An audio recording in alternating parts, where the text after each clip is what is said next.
Dick Barton, Special Agent.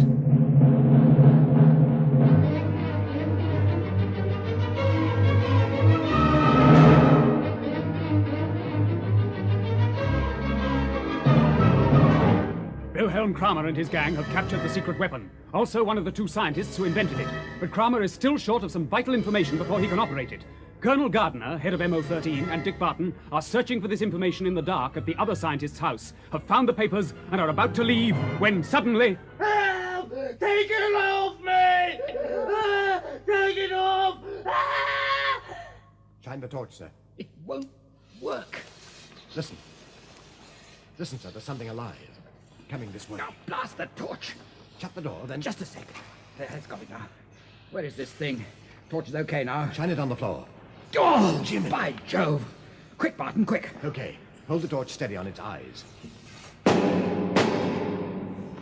it. Keep well back. Make sure. Yes. Oh, what a beastly mess. Listen a minute. Are there any more about? Can't hear anything else. Just a minute. Good heavens, Barton.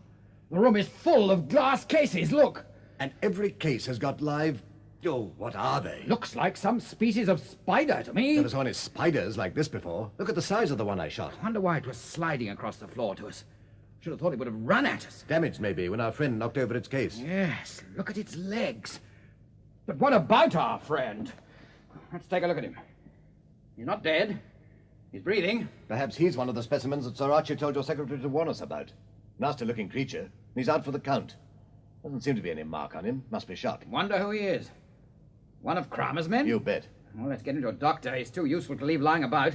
May be able to help us a lot. He's the first real clue we found. Right. If you'll help me with the Sleeping Beauty here, you take his legs. Okay. Lift. Outside of him. And let's shut the damn door. Colonel Gardner, thank you, sir. We heard a shot. Everything's all right, Constable. Give me a hand with this man to my car, will you? We've got a friend of yours here. What do you got there, Captain Barton? A corpse? Snowy White, you back? You betcha. Wouldn't miss out on this. How's the head? Oh, that's all right now, sir. Just like to meet the bloke that did it, that's all. Is this more trouble? Oh, we're onto something, I think. And you left me out of it. Well, I'm sorry, Snowy, but you'd had that nasty smack on the bean. You weren't really fit for action. But I am now, sir. Like old times all over again, isn't it, sir? Reckon we're lucky, you and I, getting into this racket. Reckon we are, Snowy. Well, what's the setup now? Well, the other side seems to have scored most of the points up to now. A fellow called Kramer's the leader of the opposition. Any idea where he hangs out? No, but that fellow we've just captured in this house may be one of Kramer's crowd. Put him in a car. I'll take him back to my office, and by tomorrow morning, things should be moving. Barton, you and your friend, get some shut-eye and be at my place by 10. Right, sir, and at 10 tomorrow morning we move over to the attack. You took the words out of my mouth. Well, good night. Good night. Good night, sir. And don't dream of spiders.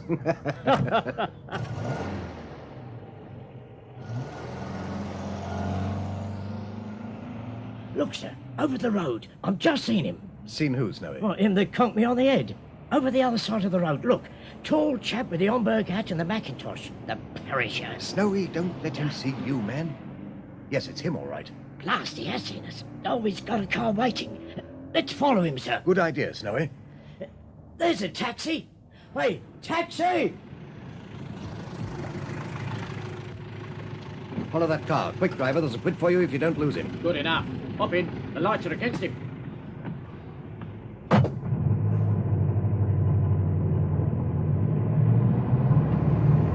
He's away already. Lights have changed. Step on it. Don't worry, sir. We'll keep on his tail. Looks like he's heading for the river. Got a pencil, Snowy? Uh-huh. I'll drop a note to Colonel Gardner in case anything goes wrong. You watch the chase. We're doing fine, sir. Tailing him nicely. Good. Now, dear Colonel, on the track of man in Homburg hat who knifed Jimmy What happened to Lowe, Snowy? I'm afraid he's at it, sir. He's still in hospital. Oh, poor chap. Leaving taxi driver with this note for you. We left taxi at... He's stopping, sir. What, already? Blimey, that was quick. He hopped off and the car's gone on. That probably helps we'll follow the car. Hold it, driver. Right, sir. Think he dodged through that doorway over there, sir. That warehouse? Yeah. Probably hoping to give us the slip. Here, driver, wait for 10 minutes. If we don't come out of that doorway by then, take this note as quick as you can to Colonel Gardner, War Office. I'll finish the note. What's the name of the warehouse? It's written up Aspinall's Aspinall's Tea warehouse. See, warehouse. Here's the note, driver. Okay, sir. I know the place. I'll bring him back here if you don't come out. Good man. Give us 10 minutes. And don't forget, driver, Colonel Gardner, War Office. I won't forget, sir. Good lad. We'll see you don't regret it. Come on, Snowy. With you, sir. Colonel Gardner, War Office. What a blooming hope. What a pair of suckers. Took the bait as easy as kiss your hand. Sid, Hello, Professor. switch off the engine. They've gone in, have they? Well, they have. And it worked like a charm. They even give me a quid to take a note to Colonel Gardner. Nice work, Sid, nice work. Beat it. Now, go on, beat it. Yeah. The leader will attend to Mr. Barton and his friend in the leader's own inimitable way. Well, all I can say is, heaven help 'em, Professor, if they're left to his tender mercies. Keep your eyes open, Snowy. Yeah. Big place, sir, isn't it? Yeah. Nobody about there. What did you say the name was? Aspinall's Tea Warehouse, it says on this door. I can't see any signs of tea lying about. Well, you'd think they'd have a watchman or somebody on duty, wouldn't you, to stop people From from... pinching the tea that isn't here. Can I help you in any way, gentlemen? That depends who you are. I'm an employee of Aspinall's Tea Warehouses Limited. Can I do anything for you? Well, you could make us a nice cup of tea, 2 lumps. My friend has a strong sense of humor. I must apologize. Actually, we were expecting to meet someone here. A gentleman in a black Homburg hat, brown mackintosh. You haven't seen him? No. No, I don't think I have. Well, perhaps he went through that door over there. Oh, this door over here, you mean? Please, come this way. This is Mr. Jackson's office, gentlemen. If you'll just step inside. After you, gentlemen. Oh, thank you very much. Oh, tar very much. Now, what the... He's banged the perishing door on us, sir. Open it, sir, open it. There's no knob on this door on the inside. Look. Ah. And the door fits flush. It looks like we walked into a bit of a trap, Snowy, my boy. Yeah, you know, I thought the old setup smelled a bit fishy. Not much like an office now, is it? Is it? Not much. Room's completely bare, except for this table in the center here. Now, what do we do, I'm afraid, Mr. Barton, there's very little you can do. Oh, the blinking... Now for the melodrama, Snowy. Precisely, Mr. Barton, as you so intelligently point out. Now for the melodrama. Well, where's his voice coming from, sir? Allow me to explain. By an ingenious mixture of loudspeakers and microphones, I can hear every word you say, my friends, and you can hear what I say. Who are you, anyway? But of course, how very impolite of me. My name is Kramer, Wilhelm Kramer. Blimey, the kingpin himself. The kingpin himself, as your friend so aptly phrases it, Mr. Barton. But as the hour is late, I suggest we do not waste time. First, you appreciate, I trust, that our friend, the professor as we call him, the man in the black Homburg hat, was sent as a decoy to lure you here. Oh, I see the spider and the fly, eh? Trouble with you, Willie, you read too many thrillers before going to bed. Please, Mr. Barton, don't prolong this discussion under the mistaken impression that you are playing for time. Meaning what? Only that the taxi driver who brought you here was also one of my men, so that the little note you wrote to Colonel Gardner was delivered to me. Oh, Lord, that's a perishing nuisance, isn't it, sir? Not really, Snowy. Wait and see. Why not be honest, Barton, and admit that you've just had quite a shock? My dear Willie, you seem to think you hold all the trump cards. That remains to be seen. Quite so. Now, I have a proposition to make to you. What sort of proposition? I need new recruits in my organization.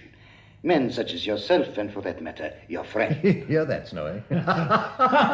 Join forces with... Oh, really, Willie, the things you say. It is never a wise thing, Mr. Barton, to underestimate your enemy. I don't, Willie, old son, but you surely don't expect me to take your outfit seriously, do you? As to that, Barton, I'll step aside a moment and allow a most eminent British scientist to give you his views. You may have heard of him, Mr. James Thurgood. Ah, Snowy, the other inventor of the secret weapon. We've been waiting to meet this cove. Oh, yeah. Why not be wise, Barton? Don't you realize that Wilhelm Kramer and I, with our new devastating weapon, can have complete mastery over the whole world? You haven't got all of the weapon yet, old son. Oh, that's just a matter of time. We have everything except the antidote. Soon we shall have that. Then, Barton, we shall be masters. Masters! Oh, gets on my nerves, this bloke does, sir. Can't we switch him off? Do you realize what we offer you, Barton? A share in the complete domination of the civilized world as we know it. I hate to say it, James Thurgood, but you bore me. Go away and leave us in peace. Mr. Barton, both I and Mr. Thurgood have asked you to join our party of your own free will. And like the girl in the song, Willie, our answer is no, no, 1,000 times no, ain't it, Snowy? That's right, sir. In that case, I am afraid we shall have to use a little persuasion. Ah, now the melodrama's really beginning, Snowy. Oh. I hope, Mr. Barton, that you will continue to find the whole affair as big a joke as you seem to have done so far. Probably laugh our blooming heads off, Willie. I hope so. But in actual fact, if anyone derives any amusement from the next few minutes, I rather think it will be Mr. Thurgood and myself. Oh, get on with it. I have already begun to do so. If you look into each corner of the room you are in, Mr. Barton, you will see that 4 small trapdoors have opened. Blimey, sir. He's right. Look. Now, Mr. Barton, let us see how much longer you continue to treat the affair as a joke. Watch those little entrances most carefully. You can't get out through them, Mr. Barton. They're too small. But something might get in through them. Why not get on with it, Willie? This is beginning to get boring. Just as you wish, of course, Barton. But I did warn you. Can you hear anything? Can you hear anything, Barton? Listen carefully. Hear that squeaking, sir? Yes. Sounds very much like a few of your friends and relations, Willie. In other words, rats. Yeah, having a few relatives in for supper, maybe. Eh, Willie? In a way, yes. They are hungry, ravenously hungry. They haven't eaten anything for days. Starving rats, eh? Nice type, our Willie, isn't he, Snowy? Yeah, one of the best. You don't wish to change your minds at all, gentlemen? My dear Cromer, we've already had you and friend James Thurgood trying to persuade us. You don't think that a few more of the same species are likely to make any difference? I'd advise you both to get onto the table and keep your feet and legs clear of the floor from now on. There is room on the table for you both if you sit close together. You will observe that the legs are made of tubular steel. The rats cannot climb up them, so that you are relatively safe, as long as you don't fall off. Oh, come on, Willie. Let's see your little pets. Oh, one thing more. These pets, as you call them, which you are just about to meet, are rather different from the usual type of rat. James Thurgood arranged that for me. Indeed, very kind of him, I'm sure. Yes. He has injected them with all sorts of strange and unusual diseases. Rabies, bubonic plague, quite a number. The slightest bite from one of them. And well, Mr. Barton, it will be interesting to see just what happens to you. Most interesting. You filthy swine, Cromer. Come, my dear Barton. What has happened to the gay laughter, the merry jests? Not getting scared, I trust? Very soon there will be enough of my little pets in this room to keep your mind occupied all night. So I'll leave you until the morning. 3 rousing cheers. But if before morning you should wish to change your minds, just shout. Nasty thing, bubonic plague. I shall look forward to meeting you again, Cromer, in slightly different circumstances. The likelihood of that seems at the moment to be remote. I'll say good night, see you in the morning, and leave you both to your thoughts and the rats. Oh, duck, sir. Here they come. I want to this table. Quick! Right beside you, Snowy. They kind of look ugly, don't they?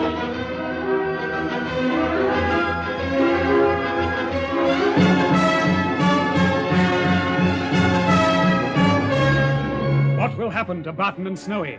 How can Colonel Gardner find them now? Will the rats get their meal?